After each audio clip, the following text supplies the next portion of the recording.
Ah!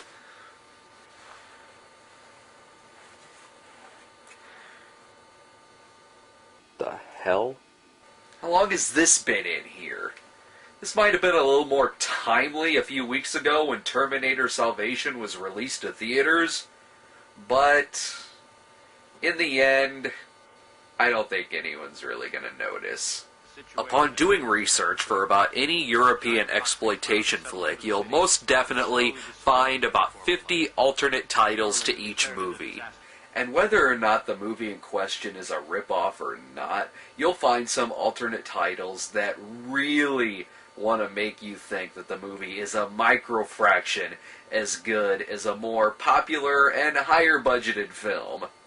For instance, a rare alternate title for pod people is Return of E.T., or movies like La Casa 4, which in some circles calls itself Return of the Exorcist.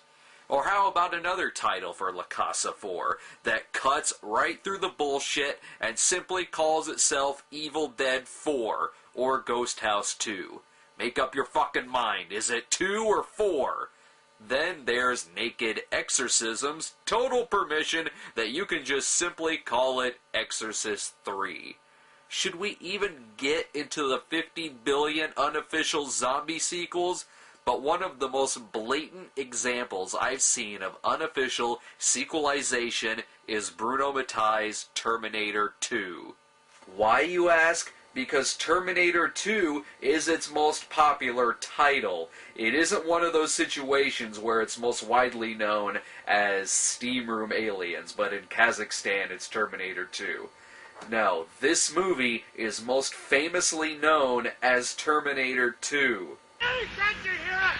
Hurry, they're coming, they're coming! Ow! Listen! Look at IMDb. It proudly tells us that if you simply look at this page, you could figure that Bruno Mattei beat James Cameron to the punch by about 2 years. How many people do you think this confused? Because of rights issues, I don't think the movie has ever been released in the United States under the title of Terminator 2.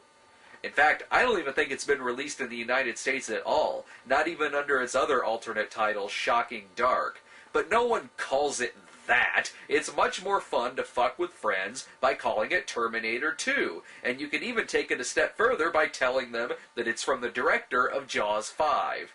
But do you want to know the biggest bitch about this fucking movie? It's not even a fucking Terminator ripoff. How bad is it that your ripoff will piss off even the biggest fans of ripoff movies? Because you fucking knocked off the wrong movie! The movie is actually a ripoff of Aliens. A huge ripoff of Aliens. They fucking stole from the wrong James Cameron film. Why don't I just take my video camera, shoot a movie about flying piranha, and call it The Abyss 2? Bruno Mattei's Terminator 2 takes place in Venice after the fall of civilization. You know that it's post-apocalyptic because they filmed exterior shots of Venice on a really foggy day. The majority of this film takes place in a basement factory that you have to be impressed with, because even after the apocalypse, it still manages to serve as the best steam and sparks factory on the face of the planet. Our heroes are a team of soldiers known as the Megaforce. Great, so they've ripped off Aliens and Megaforce. What kind of a stupid combination is that? Why don't they just throw in some Leviathan and Masters of the Universe while they're at it? All I know is that this movie better not have any cheesy action-sploitation moments in it. All right, you bunch of pussies, I'm back and I'm kicking ass. Boo! This movie has somehow found a way to make the Megaforce look even more homoerotic. Yeah, but they didn't have the Marines from the Megaforce. Notice that this Megaforce isn't quite as high-tech as the other one. What's this? New regiment toys? Oh wow, it's a fucking shotgun! So the Megaforce is sent underneath the ruined city of Venice to track down monsters in rubber suits that were created in a genetics experiment gone horribly, horribly wrong. Best of my knowledge, here's what the monsters do. They turn you into cocoons and make you think that you're actually starring in a musical. You're gonna die, die, die. Who are you? Why did you shoot at us? They know you're coming, and they're waiting for you. I know. Right now it only looks a little like Aliens, but just wait until Newt comes into the picture. Oh, did I say Newt? I'm sorry. I was thinking of something else. This kid's name is Samantha. Only, well, she's not so much a kid as she's actually about 18 years old playing a fucking kid. Maybe we should just fucking set her up on a blind date with Michael from Burial Ground. Actually, the age thing nearly breezed right by me because I spent most of the movie trying to figure out what the fuck kind of accent this actress is speaking. Now try and get some sleep. No, I don't want to. I'm too scared. I'm so scared. Fat. This movie mostly sucks. Mostly. At least there's one good thing you could say about this character. If you happen to forget the lead actress's name, Samantha will help you out big time. Sarah! Sarah! Sarah, I'm scared! Don't worry, honey. Sarah! Hold on, honey! Sarah! Sarah! Ugh, this movie is so stupid. I wouldn't have been surprised if Jones the cat turned up, only to be played by a fucking dog. This is really all you get with this movie. A lot of running through sparks and steam, and some friendly racial banter. If I would have known wops were coming along, I would have brought my anti-grease spray. Sit on this, Black Beauty. Sit on this, greaseball! Let me see you. They're the best of friends. After a while, I just kept looking at the surroundings and thinking that this movie is actually taking place in the movie Space Mutiny. Oh, Calgon, take me away.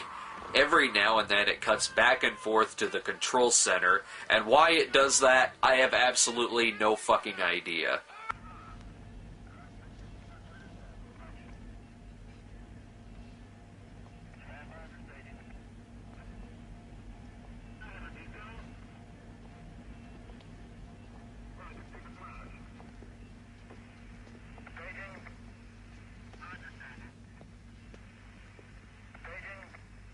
That wasn't just a piece of a scene. That was a whole scene. No dialogue, no music, just... And it must be taking place on Casual Friday as well, because I'm digging this extra's Nikes. It's only until the last act of the film where it kinda goes into Terminator territory, but if it didn't have Terminator in its fucking title, I still would have dismissed this plot point as just being another Aliens ripoff. One of the team members turns out to be a rogue android that works for the evil Tubular Corporation. That's right, Tubular Corporation. Is this movie trying to tell us that if Jeff Spicoli became a businessman, Venice would be destroyed? I love how before it is revealed that this person is actually an android, he acts perfectly normal. But when his cover is blown, he begins to act like a stereotypical robot.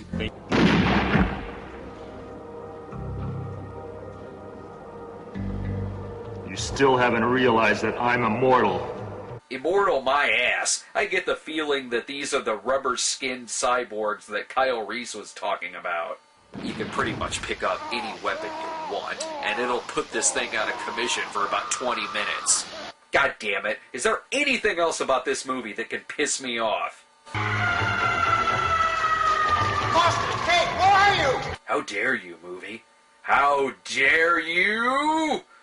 Well, it goes without saying that if I want to see a Terminator 2 movie, I'll stick with real Terminator 2 movies like Terminator 2, thank you very much. Oh yeah, there's also some time travel in the movie too. That's it. Fuck this movie. Fuck this movie. Game over, man. Game over. Pastor, fuck off.